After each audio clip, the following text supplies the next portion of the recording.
Competition hub के video lecture में स्वागत है स्टूडेंट्स आपका। और आज मैं आपको चाइल्ड डेवलपमेंट पढ़ाने जा रहा हूं। मैंने चाइल्ड डेवलपमेंट के कुछ क्वेश्चंस आपको पहले भी बताया था और कुछ क्वेश्चंस मैं अभी बता रहा हूं जो कि बहुत ही इंपॉर्टेंट है टीईटी के पर्पज़ से। अगर आपने मेरा चैनल सब्सक्राइब नहीं किया है तो प्लीज़ आप सब्सक्राइब कर लें। अगर चाहते हैं कि आपका नया वीडियो आपको नोटिफिकेशन के रूप में मिल जाए और आप देख सकें तो एक बार आप सब्सक्राइब जरूर कर लें अगर नहीं किए हैं तो। नीचे में दिए हुए लाल बटन जहां पे सब्सक्राइब लिखा हुआ है उसको ज़रूर आप क्लिक कर लें। तो यहाँ से देखिए स्टूडेंट्स क्वेश्चंस जो हैं वो 30 क्वेश्चंस आएंगे, चाहे आप 6 to 8 में हैं चाहे आप 1 to 5 क्लास के लिए आप टीटी का एग्जाम दे रहे हैं। ठीक है स्टूडेंट्स, तो अब यहाँ पे मैं 1 by 1 करके क्वेश्चंस बता रहा हूँ, उसको आप ध्यान में रखिएगा और खुद समझने का प्रयास कीजिएगा। यहाँ से ऐसे में समझाने का प्रयास कर रहा हूँ, शायद आपको समझ में आ जाए। ठीक है स्टूडेंट्स, जैसे अब पहला क्वेश्चन है आपका, प्राथमिक स्तर पर एक शिक्षक में से किसे सबसे महत्वपूर्ण विशेषता मानना चाहिए। एक प्राथमिक स्तर के शिक्षक में क्या होना चाहिए ये क्वेश्चन बोल रहा है, तो वो है धैर्य एवं दृढ़ता।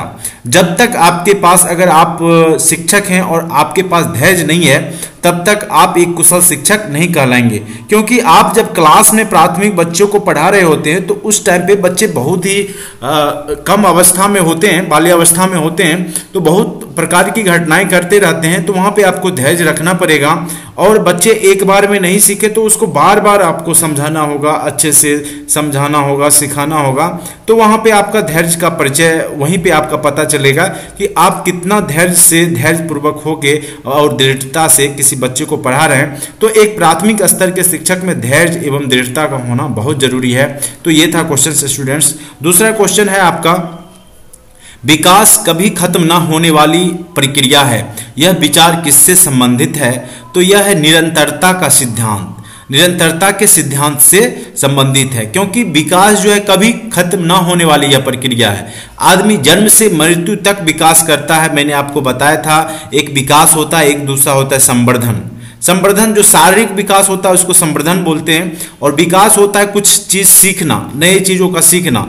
तो मनुष्य जीवन पर्यंत तक, ये जो है मृत्यु पर्यंत तक कुछ ना कुछ सीखते रहता है। तो ये निरंतरता का सिद्धांत है। जो विकास खत्म ना होने वाली प्रक्रिया है, यह विचार किससे संबंधित है, तो निरंतरता का सिद्धांत से संबंधित है। नेक्स्ट क्वेश्चन है आपका, निम्न में से किस अवस्था में बच्चे अपने हम उम्र समूह के सक्रिय सदस्य हो जाते हैं। तो यह होता है किशोरावस्था में। क्या होता है कि वो समान अपने उम्र के साथियों के साथ घुल मिल जाते हैं और बहुत सारे क्रियाकलाप साथ मिलजुल कर करने लगते हैं। तो ये अवस्था होती है किशोरावस्था। इससे पूर्व क्या होता है कि किशोरावस्था से पूर्व बच्चे अपने माँ बाप पे ज़्यादा, मतलब उनके साथ ज़्यादा समय बिताते हैं। और किशोरावस्था में क्या होता है कि बच्चे हम उम्र के साथ ज़्यादा समय बिताना चाहते हैं और उनमें बहुत सारी परिवर्तन, चेंज होना शुरू हो जाता है, जो टीन एज आप बोलते हैं जिसको। तो ये बहुत ही खतरनाक एज माना जाता है बच्चों के लिए। इसमें बच्चों का जो विकास और बिगड़ना, या अच्छा बढ़ना या बिगड़ जाना, तो ये सब निर्भर जो होता है किशोरावस्था में ही होता है। तो किशोरावस्था के दौरान बच्चे पे विशेष ध्यान देना चाहिए, माता पिता और शिक्षक दोनों को। उसके बाद है नेक्स्ट है, बालकों की सोच अमूर्तता की अपेक्षा मूर्त अनुभवों एवं प्रतियों से होती है। यह अवस्था है 7 से 12 वर्ष। तो ये क्या होता है, अमूर्त की, अमूर्त मतलब कल्पना करना, और मूर्त मतलब होता है आपका कोई भी वस्तु देख के, मतलब देख के छूना, या मूर्त जो कि विद्यमान है उसके बारे में सोचना। और एक होता है कल्पना करना। तो कल्पना की अपेक्षा मूर्त अनुभव हो एवं, जो यहाँ पे कुछ लगता है मिस्टेक हो गया है स्टूडेंट्स, बालकों की सोच अमूर्तता की अपेक्षा मूर्त अनुभवों एवं जो भी हो यहाँ पे होती है। तो यह अवस्था जो है 7 से 12 वर्ष तक होती है, जिसमें जो है अमूर्त की अपेक्षा मूर्त अनुभवों पे ज़्यादा जोर देते हैं। मतलब जो चीज़ देखते हैं उसके बारे में ज़्यादा सोचते हैं। और इससे पूर्व क्या होता है, वो काल्पनिक बातों के बारे में ज़्यादा सोचते हैं। तो अमूर्त हो गया काल्पनिक, और मूर्त हो गया जो कि आप देखते हैं, सुनते हैं वो सामने में। ठीक है स्टूडेंट्स, तो ये अवस्था 7 से 12 वर्ष तक है। कुछ प्रिंट मिस्टेक हुआ है यहाँ पे। उसके बाद नेक्स्ट है क्वेश्चन स्टूडेंट्स, दूसरे वर्ष के अंत तक शिशु का शब्द भंडार हो जाता है। तो यह हो जाता है 100 शब्द का। तो दूसरे वर्ष के अंत तक जो बच्चे सीखते हैं लगभग वो 100 शब्द हिंदी के या किसी भी भाषा के 100 शब्द वो लगभग सीख जाते हैं। तो दूसरे वर्ष के अंत तक शिशु का शब्द भंडार हो जाता है, वो हो जाता है 100 शब्द का। उसके बाद है स्टूडेंट्स नेक्स्ट क्वेश्चन, शर्म तथा गर्व संबंधी भावना का विकास किस अवस्था में होता है? तो यह बाल्यावस्था में ही हो जाता है। शर्म करना, अपने आप पे गर्व करना, तो ये सब जो संबंधी भावना जो है वो बाल्यावस्था में ही शुरुआत हो जाती है। खिलौना की आयु कहा जाता है, तो ये पूर्व बाल्यावस्था को खिलौना की आयु कहा जाता है। इससे मैंने आपको पहले ऑब्जेक्टिव्स में सारे बताया हुआ है, बाल्यावस्था, पूर्व बाल्यावस्था कितने से कितने एज का होता है, तो ये सब फिर से रिपीट कर लीजिएगा एक बार। तो खिलौने की आयु कहा जाता है पूर्व बाल्यावस्था को। किस मनोवैज्ञानिक के अनुसार विकास एक सतत एवं धीमी प्रक्रिया है? तो वो है स्किनर के द्वारा। स्किनर ने बोला है कि जो विकास है वो सतत, लगातार एवं बहुत धीमी प्रक्रिया है, ये होते रहती है निरंतर, ठीक है। तो ये शब्द जो बोला है वो स्किनर ने बोला है। तनाव एवं क्रोध की अवस्था है, तो तनाव की भी अवस्था और क्रोध, सबसे ज़्यादा बच्चों में क्रोध जो होता है वो टीन एज जो होता है आपका, वो किशोरावस्था में 12 से 17 के बीच में जो है सबसे ज़्यादा बच्चे में गुस्सा, क्रोध या तनाव की स्थिति होती है, तो वो होती है किशोरावस्था, ठीक है स्टूडेंट्स। तो ये याद रखेंगे, किशोरावस्था, बार बार क्वेश्चंस आ रहे हैं यहाँ से। बच्चों में नैतिकता की स्थापना के लिए सर्वोत्तम मार्ग है, तो नैतिकता का विकास जो होता है बच्चों में, उसकी जो स्थापना होगा बच्चों के अंदर, तो वो किस प्रकार से होता है? तो शिक्षक का आदर्श रूप में व्यवहार करना। शिक्षक जब बच्चों के साथ आदर्श रूप व्यवहार करेंगे तो उनमें, बच्चों में नैतिकता का विकास स्वयं हो जाता है। बच्चों की जिज्ञासा शांत करनी चाहिए, तो जब देखिए जिज्ञासा, अगर कोई चीज़ पूछता है बच्चा, कोई भी क्वेश्चंस, तो आप उसका आंसर्स उसी टाइम पे बता दें, तो बच्चा में वो जिज्ञासा और जग जाता है। अगर आप बोलते हैं कि मैं दूसरे दिन बताऊंगा, कल बताऊंगा, तो बच्चे का जो मानसिक अवस्था होती है वो भूलने का कर्म होता है, तो उस टाइम पे बच्चे भूल भी जाते हैं कि मैंने क्या पूछा था, क्या पूछना है। तो ये सब मतलब जब वो जिज्ञासा जगाता है तो उसी टाइम पे उसको, विद्यार्थी को बताना चाहिए तत्काल, जब विद्यार्थी द्वारा जिज्ञासा की गई हो। बच्चों की जिज्ञासा शांत करनी चाहिए, तत्काल, तुरंत करनी चाहिए। जब विद्यार्थी द्वारा किसी चीज़ की जानने की जिज्ञासा होती है, वो की गई हो, उसी टाइम पे उसे बताना चाहिए। शिक्षक को ज्ञान होना चाहिए। क्या चीज़ का शिक्षक को ज्ञान होना चाहिए? पहला तो आपको अध्यापन का तो ज्ञान होना ही चाहिए। जो आप अध्याय पढ़ा रहे हैं उसके बारे में आपको ज्ञान एकदम होना चाहिए। दूसरा है बाल मनोविज्ञान का, तो जो आपका बाल मनोविज्ञान है उसकी भी जानकारी आपको होनी चाहिए कि बच्चे किस प्रकार से सोचते हैं और उसे किस प्रकार से पढ़ाया जाए कि बच्चे अच्छे से इस चीज़ को समझ सके। बच्चों, अब नेक्स्ट क्वेश्चन है आपका, बच्चों का मूल्यांकन होना चाहिए, तो ये सतत एवं व्यापक मूल्यांकन द्वारा। तो ऐसा नहीं है कि एक बार मूल्यांकन किए फिर आप बच्चे को छोड़ दें, ऐसा नहीं है। उसको बार बार आप टेस्ट लेते रहिए आप, और ये प्रक्रिया आप लगातार करते रहिए, तो बच्चे का जो मूल्यांकन होना चाहिए वो सतत एवं व्यापक होना चाहिए। आप अनपढ़ माता पिता के बच्चे को अंग्रेजी सिखाना चाहते हैं, तो देखिए इस टाइप के क्वेश्चंस अगर स्टूडेंट्स आते हैं एग्जाम में, तो आप खुद उस जगह पे टीचर बन के सोचिए और आप क्या सोचते हैं, और पॉजिटिव वे में सोचना है, कभी निगेटिव में सेंस लेके नहीं सोचिएगा, तो आप बिल्कुल रिजल्ट सही निकालेंगे। तो है, आप अनपढ़ माता पिता के बच्चे को अंग्रेजी सिखाना चाहते हैं, तो आप क्या करेंगे, तो आप उसे मातृभाषा की सहायता से अंग्रेजी सिखाने का प्रयास करेंगे। जैसे यहाँ की भाषा हिंदी है, तो उसको पहले हम ट्रांसलेट कर करके उसको बताएंगे कि जैसे वह आम खाता है, नहीं तो इसको आप बोलिएगा ही इट्स मैंगो, तो यहाँ पे आप उसको पहले हिंदी में बताए जो कि वो समझा, फिर आपने उसको इंग्लिश में बताया। तो ये प्रक्रिया जो है वो आप कर सकते हैं वहाँ पे, जब आप अनपढ़ माता पिता के बच्चे को अंग्रेजी सिखा रहे हो, तो वहाँ पे पहले आप मातृभाषा का प्रयोग करें, फिर आप उसका ट्रांसलेट करके उसका अंग्रेजी बताएं। तो ये सब क्वेश्चंस कॉमन सेंस का क्वेश्चन है स्टूडेंट्स, आप खुद सोच सकते हैं इस चीज़ को, तो आप पॉजिटिव वे में सोचिएगा तो आप बिल्कुल सही आंसर तक पहुंच जाइएगा। बच्चे के लिए निःशुल्क एवं अनिवार्य शिक्षा का आधिकारिक जो अधिनियम कितने वर्ष के बच्चे के लिए लागू होता है? तो ये बिल्कुल याद रखिएगा स्टूडेंट्स, 6 वर्ष से 14 वर्ष तक के बच्चों के लिए बहुत ही इंपॉर्टेंट क्वेश्चन है ये। 6 से जो 14 वर्ष का जो ये क्वेश्चन है, कई बार क्वेश्चन आ चुके हैं। तो बच्चे को निःशुल्क जो शिक्षा दिया जाता है वो अधिनियम में 6 से 14 वर्ष तक के बच्चों के लिए ही यह है। उसके बाद है आधुनिक मनोविज्ञान का अर्थ क्या है, तो वो होता है आधुनिक मनोविज्ञान में तो व्यवहारों का अध्ययन को माना गया है। आधुनिक मनोविज्ञान का अर्थ है व्यवहारों का अध्ययन। उसके बाद है हिंदी अक्षरों को बालक किस आयु में पहचानने लगते हैं, तो वो है 5 वर्ष की आयु में। उससे पहले बालक नहीं पहचान पाता है। तो हिंदी अक्षरों को बालक किस आयु में पहचानने लगते हैं, तो वो है 5 वर्ष की अवस्था। इसलिए बच्चे का जो स्कूल में जो नामांकन होना चाहिए वो 5 वर्ष की अवस्था में होनी चाहिए। उससे पूर्व आप जो है उसको आंगनबाड़ी में कम से कम बैठना सीखना चाहिए उसको ढंग से। तो 5 वर्ष की अवस्था में ही आप स्कूल में एडमिशन किसी बच्चे को कराइए, क्योंकि उस टाइम पे ही बच्चा सीखने लगते हैं। तो उसके बाद है बुद्धि लब्धि के जन्मदाता है तो टर्मेन, ये टर्मेन लिखा गया स्टूडेंट्स, इसका आंसर होगा टर्मेन। तो बुद्धि लब्धि आईक्यू के जन्मदाता कौन है, तो वो हैं बुद्धि लब्धि आईक्यू, तो उसके जन्मदाता है टर्मेन। मन का मानचित्र संबंधित है, तो मन का मानचित्र संबंधित है वो है आपका मन की क्रियाशीलता के अनुसंधान पर, मन की क्रियाशीलता के अनुसंधान पर। तो ये सब क्वेश्चंस कुछ कॉमन सेंस के भी हैं, कुछ सोचने वाली भी बात है, तो आप खुद भी प्रयास कीजिए इसको सोचने का। ठीक है स्टूडेंट, कुछ कॉमन क्वेश्चंस हैं जो मैं आपके बीच में आपको सुना रहा हूँ, शायद आपको एग्जाम तक ये चीज़ बात याद रहे, आपको कहीं हो सकता है फ़ायदा कर जाए ये क्वेश्चन सारा। अवधारणाओं का विकास मुख्य रूप से डैश का हिस्सा है, तो अवधारणाओं का जो विकास है वो बौद्धिक विकास है। अवधारणा, कोई भी चीज़ को आप धारणा बनाते हैं, अवधारणा, तो वो जो है बौद्धिक विकास का ही हिस्सा है। जिस प्रक्रिया में व्यक्ति दूसरे के व्यवहार को देखकर सीखता है उसे डैश कहते हैं, तो वो है सामाजिक अधिगम। जब कोई व्यक्ति समाज में रहता है तो वो समाज के आसपास के लोगों के क्रियाकलाप से सीखता है और वहाँ पे वह अंतःक्रिया करता है पर्यावरण के साथ, तो वह कहलाता है आपका सामाजिक अधिगम।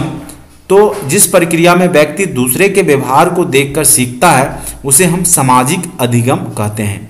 उसके बाद है नेक्स्ट क्वेश्चन, डैश को एक अभिप्रेरित शिक्षण का संकेतक माना जाता है। क्या है अभिप्रेरणा, अभिप्रेरित, तो यह है विद्यार्थियों द्वारा प्रश्न पूछना।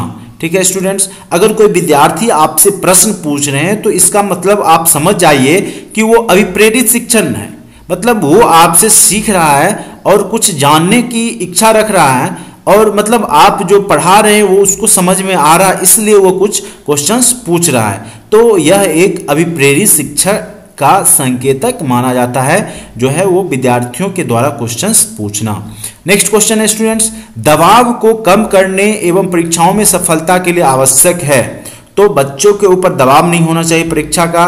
तो इसके लिए क्या है कि आप कम अवधि की परीक्षाओं में अंतरण कीजिए, मतलब कम अवधि पे ही परीक्षा को लीजिए। अगर आप मंथली लीजिए तो बहुत बेटर है, या तो 3 मंथ, कम से कम 3 मंथ पे आप जरूर उसके परीक्षा को रिकॉग्नाइज कीजिए और उसको लीजिए। इससे क्या होगा कि बच्चे के ऊपर दबाव भी नहीं होगा, पूरा सिलेबस का कम सिलेबस करके बच्चे पढ़ लेंगे और उसमें वो अच्छा भी करेंगे और उनको इस बात का डर भी नहीं होगा, तो दबाव कम होगा। तो कम अवधि की परीक्षाओं में अंतरण, मतलब कम अवधि पे ही एग्जाम होना चाहिए। जब बच्चा फेल होता है इसका तात्पर्य है, तो जब बच्चा फेल होता है तो इसका मतलब कि आप भी फेल हो गए। अगर आप शिक्षक हैं आप भी फेल हो गए, आपकी व्यवस्था भी फेल हो गई। ये मत सोचिए कि बच्चा ही सिर्फ फेल हुआ है, मतलब ये है कि व्यवस्था फेल हुई है। आप जिस व्यवस्था के अंतर्गत बच्चे को पढ़ा रहे हैं वो व्यवस्था फेल हुई है। ठीक है, इस चीज़ को आप ध्यान में रखेंगे। अगर कोई बच्चा आपके क्लास में अगर फेल करता है तो वो आप फेल होते हैं वहाँ पे। स्टूडेंट्स, नेक्स्ट क्वेश्चन है, प्रतिभाशाली विद्यार्थी अपने डैश, तो अपने प्रतिभाशाली विद्यार्थी अपने निर्णयों में आत्मनिर्भर होते हैं। जो वो निर्णय लेते हैं उसमें आत्मविश्वास होता है, आत्मनिर्भरता होती है, जो प्रतिभाशाली व्यक्ति विद्यार्थी होते हैं। ठीक है स्टूडेंट्स, फिर आपका नेक्स्ट क्वेश्चंस देखिए, नर्सरी कक्षा में शुरुआत करने के लिए कौन सी विषय वस्तु अच्छी है, सबसे अच्छी है, तो वो है आपका मेरा परिवार। कौन सी विषय वस्तु सबसे अच्छी है? तो वो है मेरा परिवार।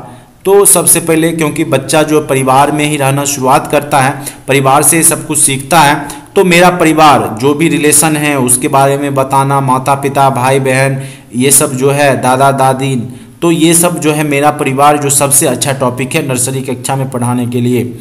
उसके बाद देखिए स्टूडेंट्स, पियाजे मुख्यतः डैश के क्षेत्र में योगदान के लिए जाने जाते हैं।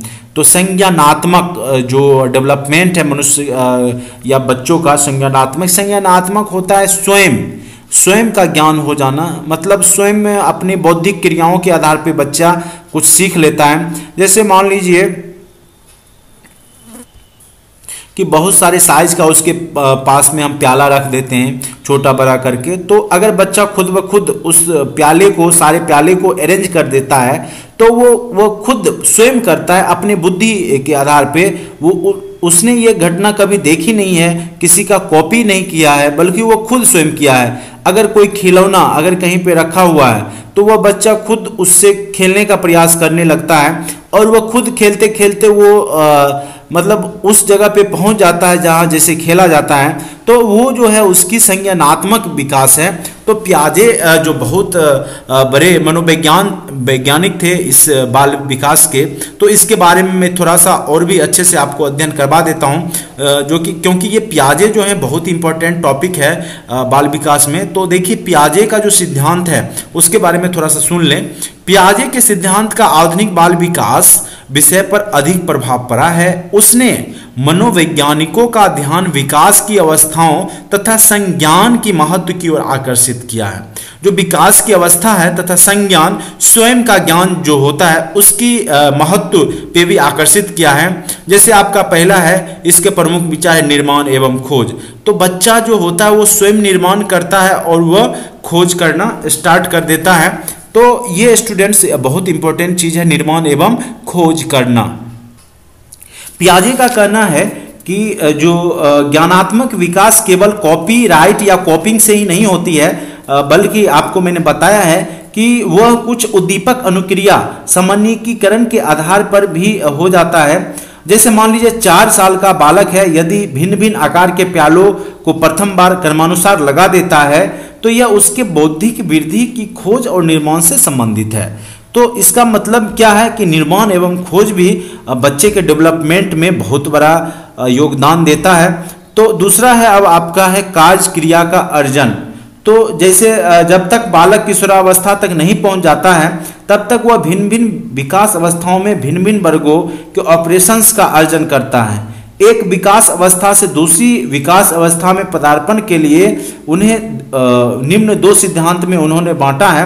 पहला है आपका सात्मीकरण। तो सात्मीकरण का अर्थ क्या होता है स्टूडेंट्स? बालक में उपस्थित विचार में किसी नए विचार या वस्तु का समावेश हो जाना, यानी मतलब उसके पास कुछ विचार हैं उस वस्तु के बारे में और कुछ वो देखा, उससे उसके नए विचार आ जाना, मूर्त या अमूर्त के रूप में किसी रूप में उसके नए विचार का समावेश हो जाना। तो ये जो होता है वो होता है सात्मीकरण।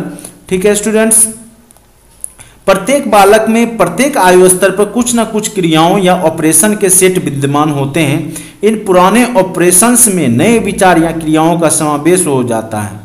ठीक है, जैसे मान लीजिए बच्चे सोचते हैं कि अगर आकाश तक हम पहुंच जाएं, नहीं आकाश में अगर खुले आकाश के नीचे वो सोते हैं तो उन्हें लगता है कि आकाश बहुत नज़दीक है, तो हम 2-4-5 सीढ़ी लगाएंगे तो वहां तक पहुंच जाएंगे। लेकिन बाद में जब उनको पता चलता है कि ये अनंत है, इसको हम नहीं छू सकते हैं, नहीं वहां तक पहुंच सकते हैं, तो उसके अंदर एक नया विकास हो जाता है, नई सोच डेवलपमेंट हो जाती है। अब वो सोचने लगता है कि यहाँ तक अब पहुँचना मुश्किल है क्योंकि ये बहुत दूर है। ठीक है, तो ये नई विचार उसके अंदर आ गई, वही कहलाता है आपका सात्मीकरण। उसके बाद फिर है स्टूडेंट्स कर्मिक विकासात्मक अवस्थाएं। तो कर्मिक विकासात्मक अवस्थाएं हैं, जैसे इसमें आता है आपका संवेदी पेशीय अवस्था। जो संवेदी पेशीय अवस्था है, जो मूल व्यवहार है, गतिविधि है बच्चे का, जैसे कि रोना, हंसना, मतलब सोना, ये सब जो है मूल पेशीय व्यवहार के अंतर्गत आता है। संवेदी पेशीय अवस्था है, यह है 0 से 2 वर्ष।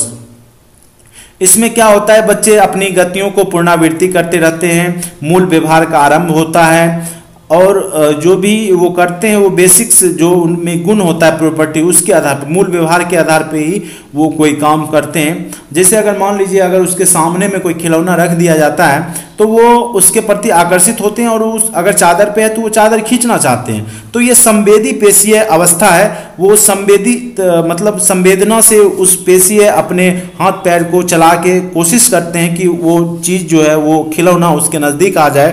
तो यही कहलाता है आपका संवेदी पेशीय अवस्था। और ये अवस्था जो है ये 2 वर्ष तक का है, जन्म से 24 महीने तक। मैंने यहाँ पे लिखा है संज्ञानात्मक विकास को 4 भागों में बांटा गया है। तो पहला आपका संवेदी पेशीय अवस्था, दूसरा है आपका पूर्व संक्रियात्मक अवस्था। ठीक है, तो पूर्व संक्रियात्मक अवस्था है, यह है 2 वर्ष से 7 वर्ष तक। तो इसमें क्या होता है कि बच्चा विभिन्न वस्तु के भौतिक गुणों को समन्वित करता है इसमें। ठीक है स्टूडेंट्स, उसके बाद है आपका ठोस संक्रियात्मक अवस्था 7 से 12। इसमें क्या होता है कि वस्तु की मानस प्रतिमाओं पर प्रतिवर्तनीय मानसिक संक्रियाएं करने में वो सक्षम हो जाता है और वह जो है अब तर्क संगत के साथ किसी चीज के बारे में सोचने लगता है और कल्पना की ओर बढ़ने लगता है। वह जो है मूर्त से अमूर्त की ओर भी सोचने लगता है यहाँ पे। उसके बाद है आपका औपचारिक संक्रियात्मक अवस्थाएं 12 वर्ष से आपका वयस्क अवस्था तक। तो इसमें क्या होता है स्टूडेंट्स कि किशोर तर्क का अनुप्रयोग अधिक अमूर्त रूप से कर सकते हैं, मतलब कल्पनाशीलता जो है कुछ ज़्यादा ही बढ़ जाती है और इसमें चिंतन जो करने की क्षमता होती है वो विकास होने लगता है। तो ये है आपका संज्ञानात्मक विकास। तो स्टूडेंट्स ये जो पियाजे का सिद्धांत है वो आधुनिक मनोविज्ञान पे बहुत जोर दिए हैं यहाँ पे इन्होंने।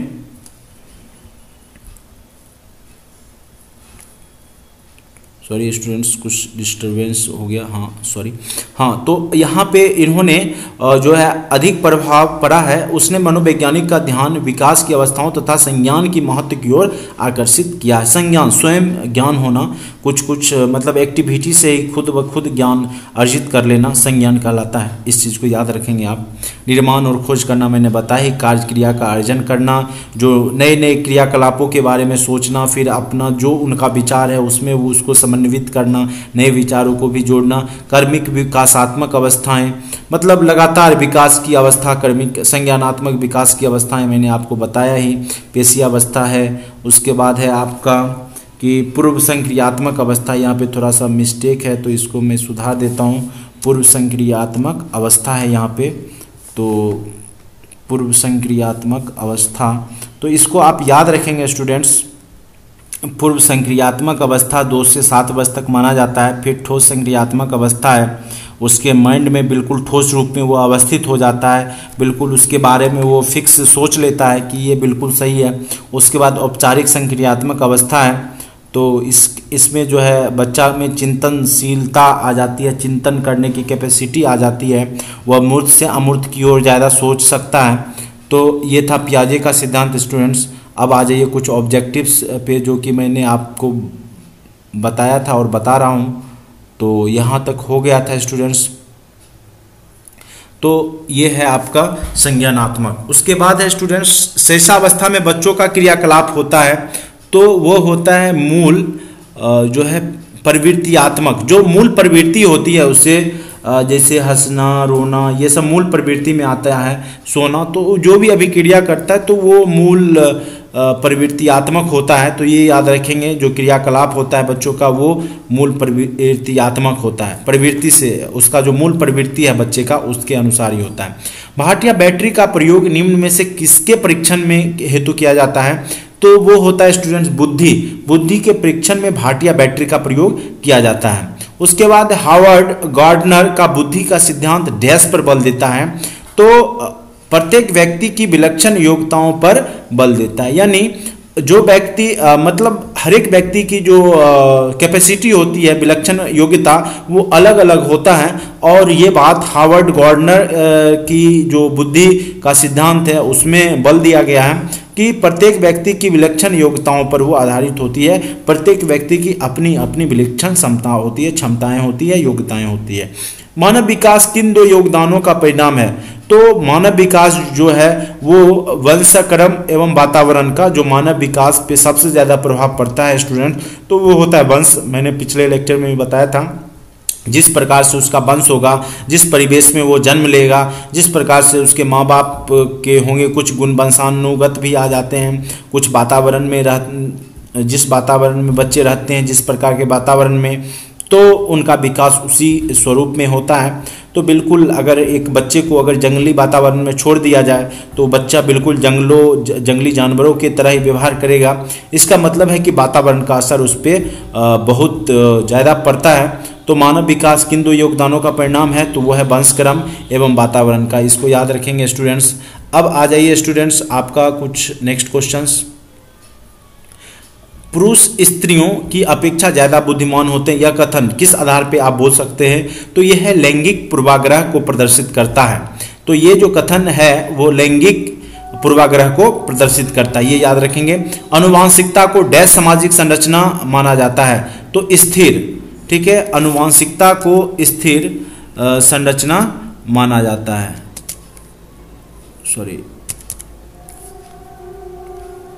माना जाता है।